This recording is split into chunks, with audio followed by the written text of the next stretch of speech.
Happy New Year. Happy New Year. It may be news to you, but September 1st actually marks the first day of the new year according to the ecclesiastical calendar. Now this itself has its own history and roots, which are somewhat interesting. It comes to us from the Eastern Roman Empire, also called the Byzantine Empire. And the reason that September 1st was chosen for the day is for a number of reasons. But one of the most intriguing is that in that time period there were scholars who studied the scriptures and tried to backdate as far as they could creation itself. And some of them came up with the solution that the first day of creation took place on a September 1st. Now, don't ask me how they figured that out.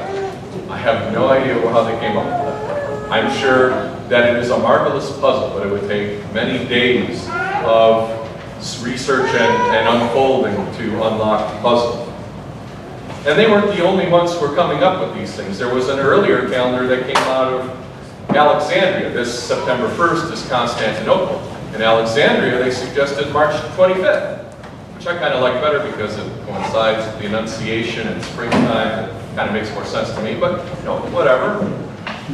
Eventually, the thing is that the September 1st date got linked with the tax season in the Roman Empire.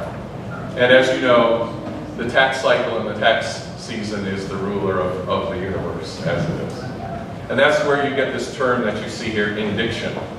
The indiction was the 15-year cycle of taxation in the Roman Empire, and throughout the Middle Ages they would date things based on what indiction you were in, what cycle you were in, and so forth. Now, this calendar that was what we could call the Byzantine World Era calendar, which dated creation on September 1st, also calculated the age of the creation to 5,509 BC, which therefore makes today 7522, the first day. And they used this calendar throughout, and it was used even beyond the fall of Constantinople, the dating of this system. It wasn't until 1700 in Russia that the Julian calendar was first used, and only later did the Greeks in 1728 accept the Julian calendar. So, what is the old calendar? It actually depends a great deal upon what point of history you're actually looking at or you're speaking from. One could actually argue very reasonably that the Julian calendar is itself a Protestant innovation. I'm sorry to tell you. Now, all of this is really just to whet your appetite. It's just a silly aside. Because in the end, the whole point is, it's all arbitrary in the end. It's all man-made and devised. What remains at the core of the tradition, though, and why we still celebrate September 1st as the ecclesiastical New Year, is what's the core teaching at the heart of it, which is what? That God created the world. At some point, God created the world. This truth is enshrined in our creed. It's the first article of the creed. I believe in one God, the Father Almighty, creator of heaven and earth, and of all things visible and invisible. It's ensconced within our hymnography that you heard sung today, praising the Creator, asking Him to bless the crown of the new year. It's in our iconography. You see on your bulletin a little beautiful icon of Christ as Logos, the Creator, creating the heavens and the earth. And in our worship, we constantly refer over and over again to this aspect of God as the Creator. It's this truth which should concern us today. Now, the fundamental or basic teaching of the church from apostolic times, and really from Genesis itself, from Judaism itself, is that God created the world out of nothing. Creatio ex nihilo. That is to say, God neither created the world out of Himself, out of His own essence, which would then lead to what? pantheism, right? Creation and the Creator are the same. Whereas an analogy that was used well in one of my courses that I taught as a grad student, the baker becomes the baked. He creates it out of nothing. He doesn't create it out of a pre-existing primordial matter, which is also co-eternal with him. Because then you'd have to say, not only was there God always existing, but there was also some group always existing. Therefore, there's actually two gods, or a polytheism, or you get into all kinds of problems. Creation ex nihilo is the fundamental teaching about God itself. Thus, all created beings have their source in the goodwill of God, in His desire to create us. Just thinking about this, though, can hurt our brain, right? After all, if I say to you, He created us out of nothingness, I want you to try to imagine nothingness. It is the void. It is an inky darkness where there is no light or substance or whatever, right? It's almost, it really is impossible to conceive nothingness, because any attempt to do so requires us to kind of place on that a created idea or a concept of our own making. Even those scientists who study physical cosmology, that is, the study of the origins of the cosmos and the universe, though they can describe amazing things about the first moments of creation. For example, they discuss that at a certain point, just after the Big Bang, and we're talking about a lapse of time that is in the range of 10 to the negative 32nd seconds and 10 to the negative 36 seconds. You know what that means? That means 0.00032 zeros 1 to 0.00036 zeros 1. A number so small that it's meaningless, essentially, for human beings. They can talk about that. But what they can't talk about is what happened before that cosmic inflation and that Big Bang moment. That remains completely beyond our capacity.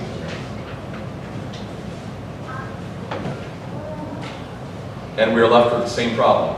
I can't conceive of them. I can't know nothingness. Again, however, this is again kind of just an aside. What does creation ex nihilo teach us theologically? How does it actually impact us in our faith? Now, one of the first things I want to share with you, I'm sorry, strap yourselves in for some dogmatic theology, that there is an essential difference between the created and the uncreated. That is to say, between creation and God, the baker and the baked, the baker and the cake. God remains uncreated. Thus, He is unlike anything created. Anything in nature, anything in the universe, anything visible, or even anything invisible. Like those infinitesimally small moments of creation that we hear about from cosmologists. Trying to think of what God is like leads us to actually that same place of inky darkness, the unknowability of God. Some of the mystical thinkers of the church, in fact, spoke of God as dwelling in what they call divine darkness. Pseudo-Dionysius was the first, and more modern thinkers have picked this up, like Vladimir Lossky, to speak of this divine darkness. But as Father Roman Braga pointed out to me once, he said, it's not darkness, God is light. The divine darkness of God is a light which is so beyond our ability to even understand. It's a superabundant light. To simplify, though, this is the basis of what we call apophatic or negative theology. Negative theology doesn't mean it's mean or something like that. We're being negative. Negative theology is basically starting from the point of being able to say what God is not. God is not created. He is the creator. Therefore, if God is not like the creation, we can say things about God, such as, He is unknowable, He is immeasurable, He is without beginning or end, He's timeless, He's changeless, You heard it sung in the Psalms, right? Great is our God, beyond measure. And we find this type of thinking and theology in our liturgy. Throughout the liturgy, I was just marveling as we were doing the prayers that I say while the choir is singing the antiphons. There are these prayers that are very much in the Spirit. God's unknowable. His mercy is immeasurable. His love is unfathomable. And we say in the prayers, probably the most perfect crystallization of this in the liturgy is during the anaphora or offering prayer of St. John Chrysostom, where St. Basil St. John says, "For you are God, ineffable, inconceivable, invisible, incomprehensible, ever existing, and eternally the same, you and your only begotten Son and your most Holy Spirit." So, this is core to Christian thinking. Elevating God, even not really elevating, transcending God, making sure that God remains transcendent in His essence, in His unknowability to us. Now, you may say, well, that's great, so we can't say really anything about God, then, can we? So why do we even have a church? Why do we even have a faith? Why isn't all, whatever you want to believe is okay? Because, ironically, understanding the limitations of what we can know about God, understanding that God is uncreated, also allows us to turn around and then say those things which are positive, what we can know about God, even as we're confessing His transcendence from us. First of all, it helps because we don't try to force God into our conceptions about Him. We don't try to force God into a philosophical construct, which might really sound good and really sound clever, but is really not what God has revealed to us. It keeps us also from relying on our own analogies and metaphors. Because any analogy we can make about how God is in Himself, say the relationship of the Father and the Son and the Holy Spirit, it's going to be inadequate because it's an uncreated reality. It doesn't follow everything or anything necessarily that we know.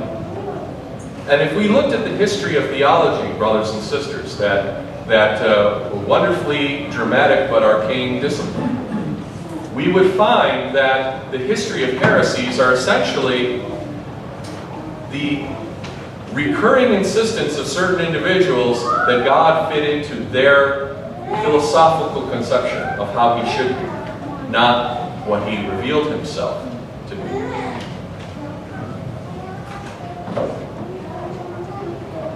Jesus Christ is, first and foremost, the revelation of the unknown God. He revealed Himself through His incarnation, but He also revealed Himself to the prophets before Him, thus inspiring the Scriptures. And so there are things that God has revealed about Himself to us, and it is on this basis that we can begin to say very affirmative things about God. Now, the first of these also has to do with the concept of creation ex nihilo. Are you following along? Now think about this. The truth that follows, the idea that God created us out of nothing instead of because of something within Himself or elsewhere, is that it means this. God freely chose to create us. He didn't do it out of necessity. He didn't do it because it was part of His own nature. He did it because He wanted to. He did it because it was His good pleasure to. This is really important. Because some people might teach that, we're just kind of in an endless cycle of life and it's just grinding along without purpose and meaning. And this is a horrible way of looking at this. Creation is not necessary for God. He did it freely, and it was good. In fact, it was very good. And in fact, it's still good. Genesis 1:31, we read that God saw everything He had made, and behold, it was very good. That hasn't changed. The creation that God made has not been destroyed. It's been polluted by sin in many different ways, both physically and spiritually, but it's still good. It's fallen, and it suffers because of evil. But the nature, the creation itself, it's still good. God created it so, and that will never change. Now, if you're an Orthodox Christian, hopefully this insight about creation is nothing new to you. I hope it's not new to you. Because, in a way, it's something we confess and proclaim in all of our services, right? Why do we bless with holy water? Why do we bless oil? Why do we bless fruits and herbs and candles and all these things that we do? Why do we bless houses? Because creation is good. It's part of what God made. And it's also there for our salvation. But this insight has not always been something you can take for granted, even in Christianity. We should be aware that the ancient pagans, particularly the philosophers, had a more pessimistic view about this created cosmos of ours. Many viewed this world with all of its messiness and its imperfection to be a degraded version of what must be really an ideal universe or ideal concept or idea that doesn't really exist here. It only exists in the mind of the one, which we could call God. And that we are in fact kind of sadly prisoners of a false or an imperfect or a degraded version of that ideal or archetype. Thus, we must escape from this world and this creation. We must escape from our bodies. We must seek to transcend the physical completely. The Gnostics, for example, were an early group of philosophically minded seekers who bought into this whole philosophical scheme and concept, and they wanted to fit Christianity into it. And so they kind of combined paganism and Christianity. They came up with different ways in which Jesus was more of a mystic who was teaching people how to escape the bonds of this mortal toil and the prison of their creative being. One of the concepts of this worldview, by the way, was that the creation, therefore, if the real perfect world is actually existing in the mind of God, then this world was not really created by God. It was created by a lesser being, which they called the demiurge. In essence, the Arians were kind of teaching that the Logos, or the second person of the Trinity, was a demiurge and not God himself. Which is why the church rejected Arians after a long fight. St. Irenaeus of Lyon, who in the year 180 wrote his famous work Against Heresies, which was all about this different types of Gnosticism and all these different ways that people were combining pagan philosophy with Christian imagery. He combated this, though. And very early on, the whole point was creation ex nihilo. God created this world out of nothing, and he did it freely. And he did it because it was good. Not surprisingly, though, the hallmark of the Gnostics was what? A rejection of the Scriptures, a rejection of the Jewish concept of God as creator, and a clear rejection of the creation as being good intrinsically. Now, the second positive thing that we can say about God due to the teaching of creation ex nihilo is that we can and should distinguish within God between his essence and his energies. Between his essence and his energies. Now we're bringing out the big guns of dogmatic theology. I hope your mind is not melting on this. Pull it together. His essence, what is essence? The essence is what makes God God, his being. Whatever that means, right?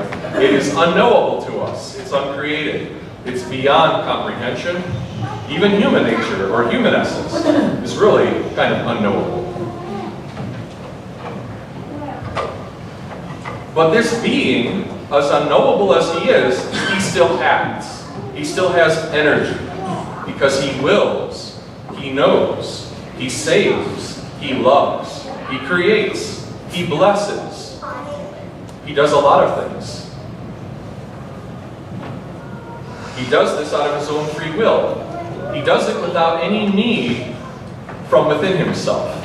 He doesn't do it because his nature forces him to do it. Therefore, we don't say that the energies are the same as the essence. If they were, then everything that God did was because he had to, because that's how he was. Does that make sense? If God's will is the same thing as his foreknowledge, then everything he foresees, he wills. Therefore, everything that you do that is evil is the will of God. Therefore, God is the author of evil. Problem. Simple enough, right? And we do not believe that. So you have to be able to distinguish in God between his essence and his energies, and the energies between themselves. That doesn't mean there's more than one God, that there's the God of knowledge and the God of will. Of course not. That doesn't follow at all. They belong to him. They are proper to him. They are not all the same, and they cannot be reduced to his essence. Thus, the Orthodox position has been shown from time and time again to view the distinction between the essences and the energies in God as essential to dogma. You see it in Irenaeus of Lyon in the 2nd century. You see it clearly in the Cappadocian Fathers like St. Basil the Great. And you see it throughout the history of the Fathers. Now some have said, well, that's about Gregory Palamas in the 14th century. Gregory Palamas was just saying, wait a minute, why are you teaching something different than what they taught all along? Palamas invented nothing. He just recapitulated it and reiterated what had been taught from the beginning. Now, the problem is not only the Gnostics taught these kind of different ideas and didn't distinguish between the essence and the energies. If you have studied the history of philosophy and theology, you may be familiar with the people called the Scholastics.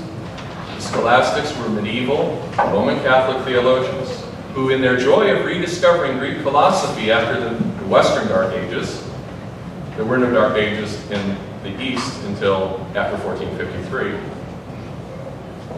they wholeheartedly accepted pagan philosophy into their approach to theology. And so people like Thomas Aquinas accepted and utilized in their theology of God a teaching which was very similar to what Irenaeus had already debunked. A teaching which did not distinguish between the essence and the energies. Or, as a way to get around the problem of pantheism and Gnosticism, Aquinas posited, well, God has his actus purus, his energies and his essence, and when he creates, he actually creates a created energy. The created energy then creates the world. What's the difference between that and a demiurge? You have to create something that then creates something. Either God creates the world or he doesn't. So Thomism, which is the hallmark of medieval Roman Catholic theology and is really still at the core of their dogmas today, is, from an Orthodox point of view, first of all, canonically unacceptable, but it's also heretical. And if you want to understand the difference between Orthodoxy and Catholicism, I assure you, it has very little to do at all with the Pope of Rome or with other things. It has to do with this. In fact, the Filioque controversy, the whole problem of that comes out of this problem. This is the reason why there's a problem with the Filioque. If you don't know what that means, that is, they're changing of the creed to say the Holy Spirit proceeds from the Father and the Son. Because they couldn't distinguish between the essence and energies in the Godhead. The problem with this kind of theology is that if God doesn't create the world, and he creates other things that create the world, or he creates other things that actually save us, some kind of created grace, then God himself actually never has a relationship with us. This is the problem. God remains absolutely up there, that one up there who's only contemplating his wonderful idea of what everything is supposed to be. And he really actually never has any relationship with us. And we don't ever really have any relationship with him, except by analogy, except by some fulfilling of his will in some way. And this is why the fathers roundly rejected this type of teaching. From the very beginning, we've always taught that while God is unknowable in his essence, which is right, he's completely communicable to us through his energies. That is to say, he himself makes himself known to us through his love, through his grace, through his blessings, through his saving power, and through his creating power. He does not desire for us to be alone. In fact, how can we say that God is even love if we have no relationship with him? How can we say that God loves us if he himself does not come and have communion with us himself? I will dwell in them and they will dwell in me. This is the promise that God has given us. Thus the Apostle Peter can speak of us, created beings that we are, will be given the opportunity to become, quote, partakers of the divine nature. He's not talking about the divine essence. We're not going to cease to be created beings and become uncreated beings, but we are going to be able to participate in those energies which are divine and in fact uncreated. They will infuse us. And Paul says, we shall see him as he is. Right now we only see dimly, as in a mirror. But when the time comes, we shall see him as he is. We have a real relationship with God through Jesus Christ. It's been made possible for us. Our theology reflects it. So, to summarize, to conclude, what are we really saying when we say that God created the world out of nothing? What we're saying is that God, first of all, really did create you and me. Not somebody else. Not an accidental and random collision of chemicals and atoms that self-organized over millions of years without any meaning or purpose, but God himself. And we are not merely reflections, pale and imperfect reflections, of a really perfect idea of man that God has in his head, that doesn't actually exist because it's within his essence. We are exactly as God created us to be. And we are created good. God really created us, not because he had to, but because he wanted to. He did it freely. And because of that, we can also then finally believe, because he loved us. Why else would he do it? So brothers and sisters, I hope when you celebrate the new year of the ecclesiastical calendar, you will remember, not that, oh yeah, there was this calendar or that calendar, or this tax year or that tax year, the Roman Empire. You will remember that God created you out of nothing for the simple reason that he loves you. And he wants you to know him and to love him as well. God bless.